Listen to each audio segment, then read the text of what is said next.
Hi there, you're watching Business Connections Live. We're live on the business show here at Olympia. It's been a really busy morning, actually. With me right now, I've got Mike Royston. He's from CrowdCube. What's that all about then?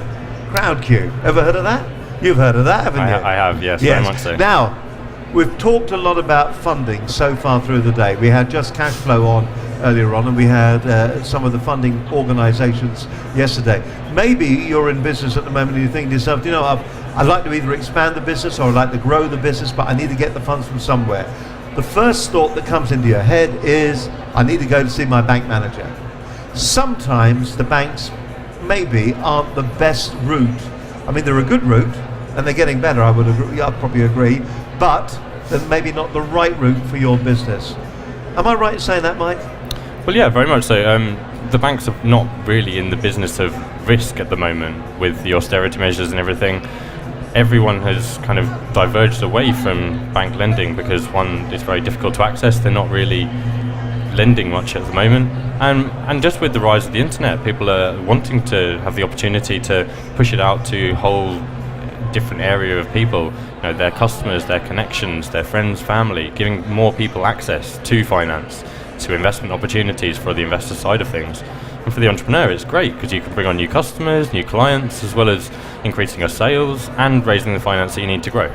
I must admit, I went to one of the presentations that I saw from your organization, and it's this involvement with the people who are investing into the business that seems to be the differentiator for you between so many of the other crowdfunding sites. There's one thing just putting your money there as a bit of a punt, but there's something here that sort of says, if I'm going to invest in your business, I want to help that business succeed. And that seems to be the difference. Your criteria for the businesses that you crowdfund for seems to be completely different to the other organizations. Well, I think it's changed and evolved in the time we've been running. It's only a young company. We've been running 3.5 years now. Crowdfunding in general is only just starting to show the progress of what it's actually capable of.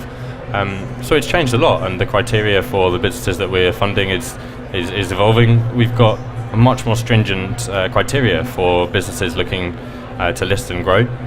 They've got to have all the information that a usual investor would look for: the business plan, financial forecasts. We do our due diligence on all the companies that are coming onto the site. But they have to have that kind of spark, that element that can draw people in, that's going to attract a crowd of people. If they can tell it in the right way, they can, they have to have something about it which is going to, get people excited about the business and get people engaged with what they're doing. When businesses come to you, is there a fundamental mistake that a lot of them make? I mean, I would imagine it isn't, 10 in the door, 10 go off and get funded. I'm sure that isn't the case. So of the 10 that come in the door, how many will actually end up in the system? Yeah, so our success rate is 1 in 3. Really? It's increasing all the time, absolutely. One of the main reasons people fail is they just don't quite understand how the mentality of crowdfunding works. It's a lot of psychology that goes on. Investors will try and pick up on the smallest little details of what they can find out online. So how they put their pitch together, how the quality of their video, any spelling mistakes in their pitch, the tiny little details, as well as the progress bar being hugely important. Having the momentum that you're trying to create, it's just a massive. People will be drawn initially to where the crowds are. There's a bit of that empty restaurant syndrome. No one really wants to go to an empty restaurant. To an empty restaurant where you see less investors, less clients. So they're automatically drawn to the ones that are being successful and have proved some traction. So if you had to draw out a roadmap then that was going to be from A to B, or A to Z rather, of how I would go about doing this, what would be the path that you would go down? What would you actually say, here are the key things I need to do to make certain that I'm going to be right for CrowdCube? So I'd make sure that you'd start well in advance, making sure you've got at least a month to get everything prepared. You can do all of your marketing strategy up front, making sure that you know exactly what you're going to be doing from day one, hitting the ground running, getting some investment lined up from day one as well as just putting the perfect pitch together, the video, the business plans, make it attractive, make it sexy, make it engaging with the audience. Make sure you've got your numbers right, absolutely. But pulling all that together beforehand, so you're not just scrabbling around while you're live on the site, is going to be the most important. And that really is, and that will sort it all out. Now, if people want to find out more about, last question, this really is the last question, Who are you targeting at? What size of business are we looking at? So what kind of turnover? Any, actually, from startup all the way through to growth stage businesses. We've fundraised anywhere from maybe £40,000 up to 5 million plus. We've had some really great success stories recently from more established businesses having VC funding coming alongside the crowd. So things like Stelios' Easy Property from the EasyJet group.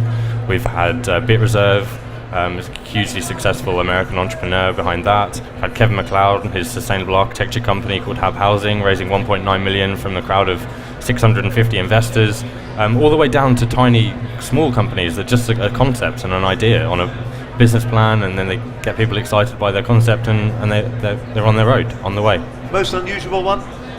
I love the one which is Marine and Auto Security Solutions. So they do barriers that go round of a ship to stop pirates from climbing aboard in high-risk waters in places like Somalia. So they've developed a barrier where you put these grappling hooks on and they slip off because the pirates aren't able to climb up. Great concept, so simple. What a great idea. Absolutely. And you got the funding, yeah? Absolutely, we did. If people want to find out more, where do they go? Just go to crowdcube.com. There's a place to see all the opportunities that are live on the site, and if you want to raise finance, click on Raise Finance at the top and click on Start an Equity Pitch. All right, this has been an absolute pleasure talking to you. Thank you very much. Great presentation that we saw at the bank as well. Thank you. And listen, thank you very much indeed for coming on the stand. Thank you very much.